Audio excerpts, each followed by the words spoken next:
A brain tumor is a mass or growth of abnormal cells in your brain.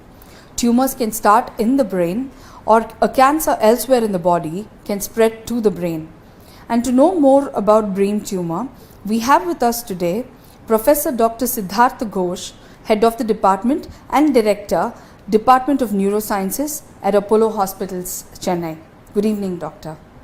Good evening. What is a brain tumor, Doctor? Given today's incidences of people coming to the hospital with a small headache, assuming it to be a tumor, what are the incidences, Doctor, today? See, well, the brain tumor is just like, it's just like a growth, as you have rightly pointed out.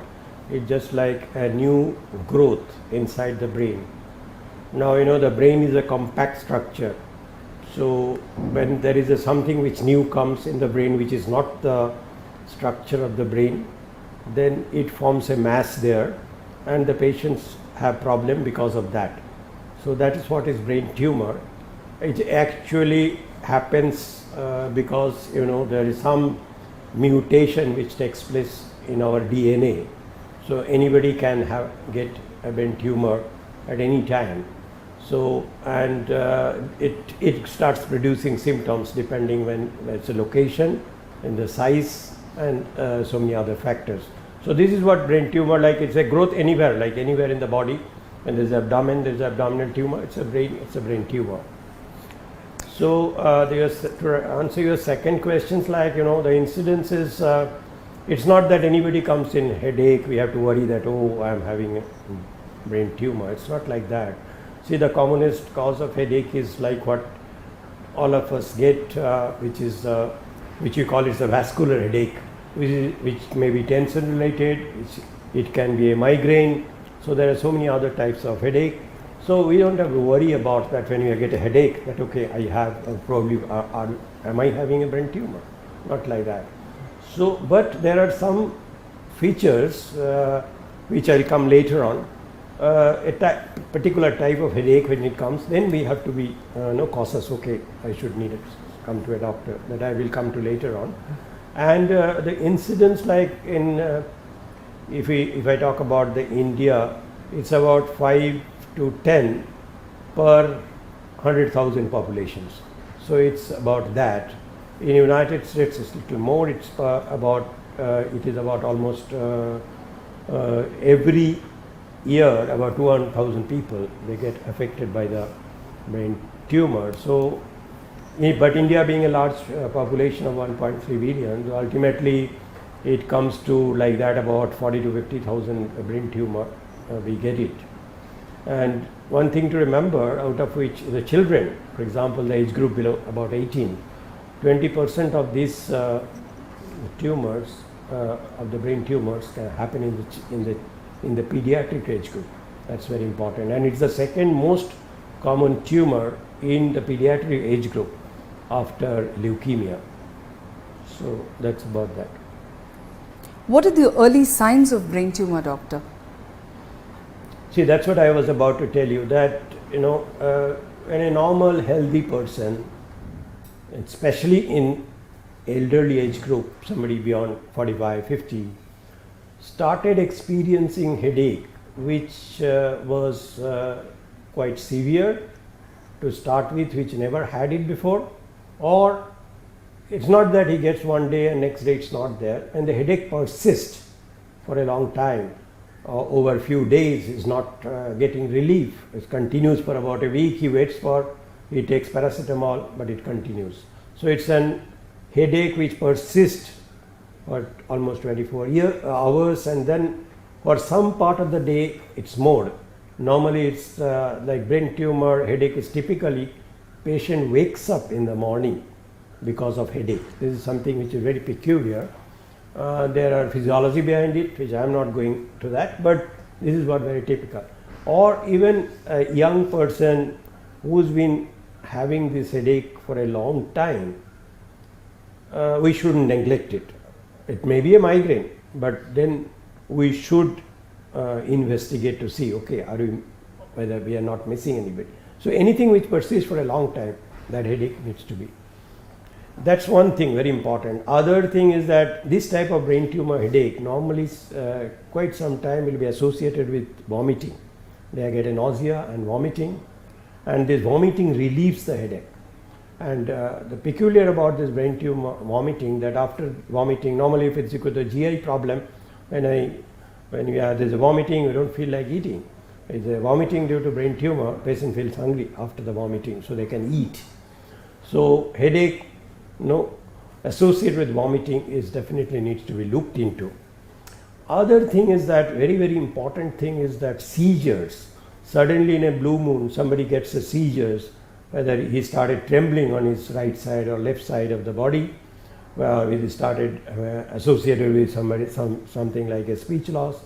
And so especially when it happens to the elderly people, or even in the young people who doesn't have any history in the earlier history in the childhood, or there is no family history, so some new onset of seizures definitely it can be one of the manifestations of brain tumor. Other thing, as I told you, that the brain tumor is very located it's very specifically site dependent. We are in the brain, there are so many parts of the brain which does so much of work. So depends on where the location is, the symptoms may be due to that. For example, if it is in the front part, in the frontal lobe, patient can have cognitive impairment, personality changes. Suddenly one person who is otherwise very reserved suddenly becomes very jovial, started making jokes. There can be loss of inhibition, there can be loss of urinary control, or if it is near in the posterior part of the brain, like near the back part of the frontal lobe, which is called parietal lobe, the patients can also have associated weakness. He might suddenly develop like a stroke. But the difference of a stroke with this brain tumor is gradually progressing. Slowly the patient finds that his one side of the body is not working, is gradually progressively becoming weaker. And if it's on the right side, because most of us are left side dominant, so right side, and our speech center is on the left side. So when it happens to a person whose right side started becoming weak, so he also have a speech problem, he will either have a problem of expression, or he may also have a problem of understanding, because this is comprehension. If it is in the posterior part of the frontal lobe, there will be more like a expression problem. If it is in the parietal lobe, it will be like a comprehension problem. Then it can be associated with, if it is a temporal lobe, especially on the dominant left side, patient can have a memory deficit.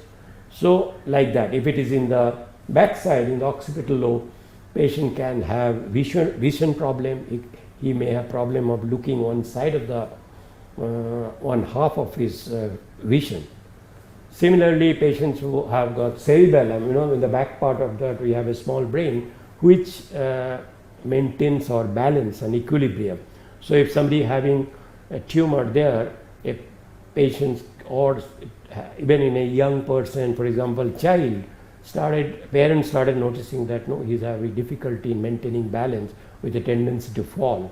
So this is okay, are we having a problem in the back side of the brain that we have to keep it in mind. So like that, there are so many areas. There are tumors which can happen near our visual apparatus. There are some hormonal tumors which arises from the pituitary gland, which presses on the optic apparatus, and patients can present with vision problem on one side. So these are of various, there are so many types of symptoms. So anything which is not a normal part of our symptoms, something new, and when it persists for a period of time, involving our neurological functions, we definitely need to seek the advice of a doctor. And are these symptoms the same in children as well? Yes, some of the symptoms are common. For example, headache, as I told, headache associated with vomiting. These are common for both adult as well as the young. So most of the symptoms, but some of the symptoms come early in children. For example, this walking problem and all happens early in the children, because there are some tumors which are common in children. For example, there is a tumor called medulloblastoma. It's one of the very commonest pediatric age group tumor, where the first symptoms will be the gait problem. So they don't have that much of problem, like as I was talking earlier, that this type of behavioral disturbance or memory problem. The pediatric age group tumor are more common in the cerebellum and that region, so they mostly, or in the brain stem. So they present with all this problem of the balance, or looking on one side, visual problem with the seeing double, or having a problem with the eyesight or rotation of the eyes. All these problems are more little common. So there is a subtle changes, but some of the symptoms are common, because sometimes what happens, the tumor blocks we have a drainage system in the brain called CSF drainage system. It's called ventricle. So some of the tumors block this ventricular system, and the patients can have severe headache, vomiting, and that happens more common in younger age group than the elderly age group. How soon should a patient seek medical advice, doctor? Yes, as I was telling you about this headache, when this patient, suppose a headache is something which comes and goes, and with a strong family history, young person, it's not that we have to immediately go to a doctor. Ideally, any headache should be investigated. Definitely. Nowadays, because the investigations are so easily done, so it is better to investigate. But when I told about these symptoms, which this type of headache, which is not really characteristic of our day-to-day headache, or this type of symptoms, or any aberrant like a neurological functions which was not persisting to us before, those symptoms it persists, definitely a person should seek medical advice. What are the treatment options available for brain tumor today, doctor? See, the treatment has to be divided in two parts. One is that it's what you call is a managing. How do you manage a brain tumor? So initially it needs to be investigated, then the treatment. So when a person comes with this type of symptoms, as I told you, first thing which is very common nowadays, we can just get, which is nowadays available across the road. In almost every road we find a CT scan machine. So we should always get a CT scan done. That will give us a rough idea, okay, we are not having much problem, or we are having a problem. So after the CT scan, if the CT scan shows something, or CT scan is equivocal, not giving us query, can it be, can it not be, then the best diagnosis for any of the brain condition is MRI. MRI is the gold standard of investigations which is needed for a patient with the brain ailments, especially for brain tumor. So when you go to a doctor, even to a general practitioners, we have seen in various occasions that patients have, in my experience, I have really seen patients who have come to a doctors and who gone to a general practitioner for headache, and then some problem in the vision problem and all, has not been advised any investigations, and they later on has come with blindness.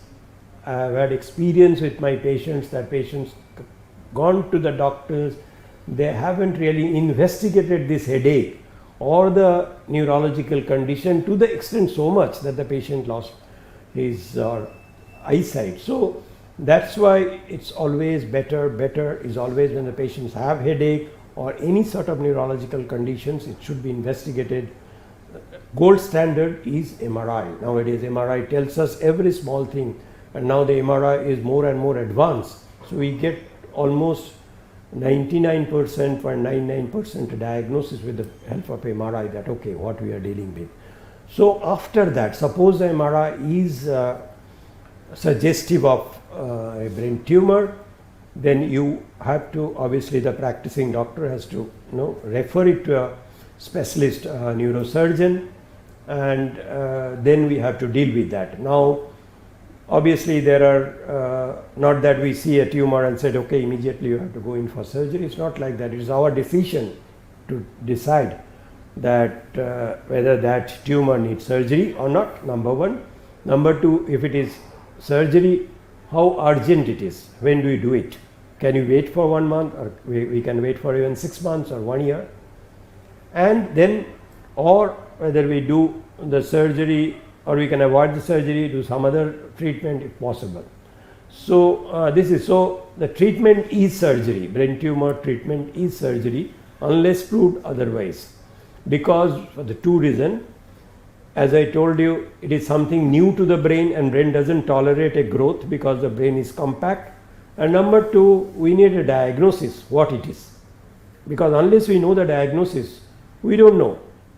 Though MRI gives a fairly good idea whether it's a benign tumor or a malignant tumor, but ultimately the histopathological biopsy diagnosis is very important, because if I send it to a radiation specialist, radiation oncologist, he or she will not do the treatment unless there is a biopsy proof what treatment, what is the pathology of this tumor.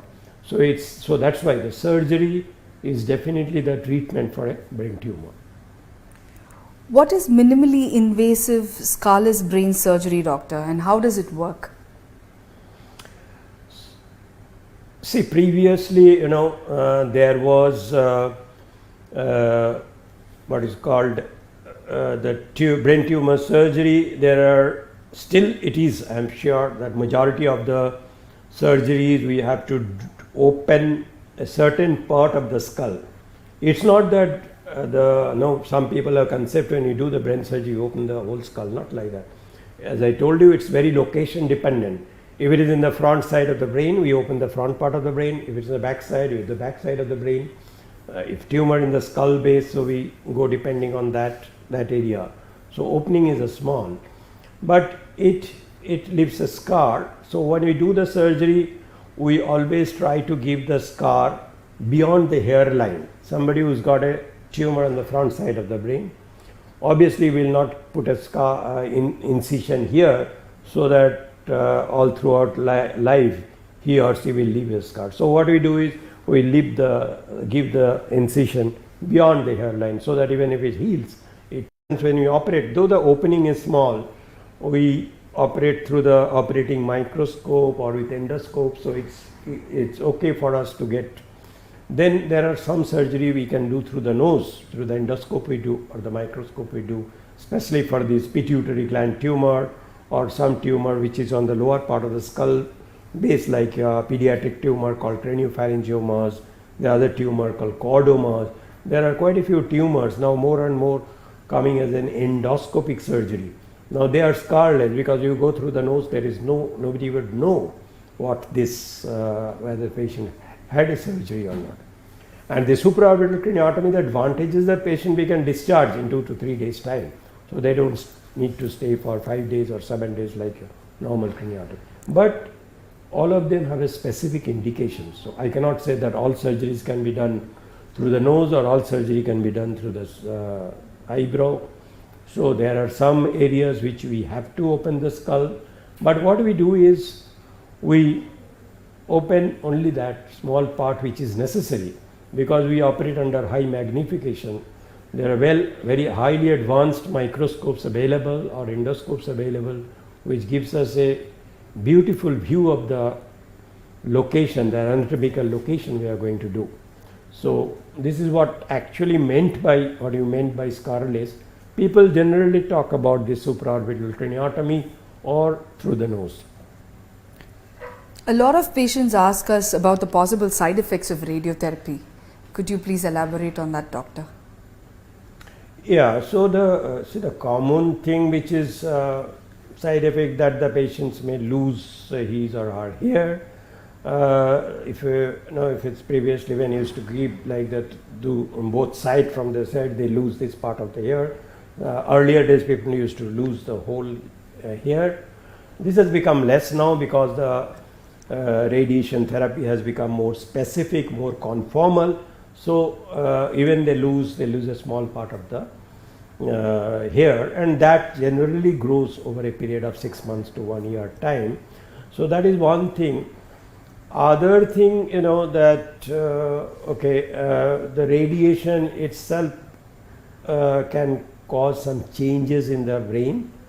So previously, when the radiation was in a much cruder manner, one of the very common thing the patient used to have is severe memory disturbance, because the field of the radiation used to go laterally like that, and it used to fall on the one part of the temporal lobe called hippocampus. So that is very important for our memory. So the memory disturbance or a cognitive disturbance was very common those days, but now it is not so. It's much less, and whenever a radiation is given, the radiation specialist gives called hippocampal sparing, so that hippocampus is not affected. But even then, there can be some radiation induced changes in the brain. Now radiation induced changes can come as early as in 6 months, and it can last for years. It can come even after 10 years. So these radiation induced changes is what? Radiation causes some amount of changes in the white matter of the brain. It's called demyelination.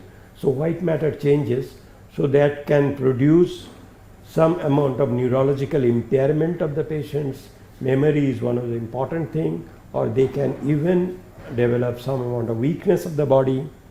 And so this is very important, and which can manifest at any time.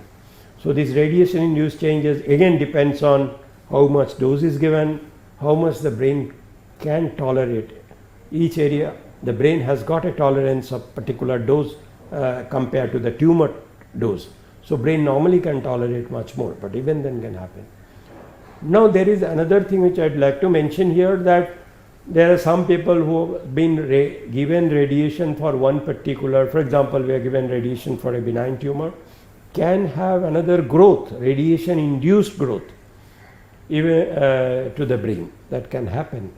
And so especially this, it's called ionizing radiations can happen. It can give rise to brain tumor. So this is what by and large it causes the side effect, and especially in children the radiation specialists are very careful. So normally below 3 years a child is not radiated because the brain doesn't tolerate.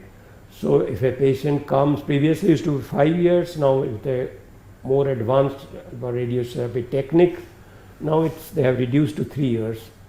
So those time if the patient has some tumor which needs to be treated, normally it is done by chemotherapy, not by radiation therapy, so that it becomes more tolerant. Doctor, you're India's foremost neurosurgeons with over 40 years of impeccable neurosurgery experiences. You've performed over 20,000 neurosurgeries. Could you share some of your challenging cases experience with us? Yeah, I mean, there are so many cases. It's difficult to, really identify like that. But one case definitely we had. It was a very large brain tumor, which was actually presented in the conferences also. This was a young girl, she was 14 that time, and she had a very large tumor in the back part of the brain, and actually it was they had gone to even United States and all. They said no, it cannot be operated, and somehow through some contact they came to me, and then I saw the MRI and found that it's a benign tumor, so this girl can have a normal life if we can go through it. So I took this challenge. It was quite a bit of challenge, because it's not only involved me, it was a teamwork, involved the head and neck, because it was coming down the neck to even up to the upper part of the neck, mid part of the neck. So it was almost 10 centimeter tumor. The child it's born through the birth, and it's grown this big.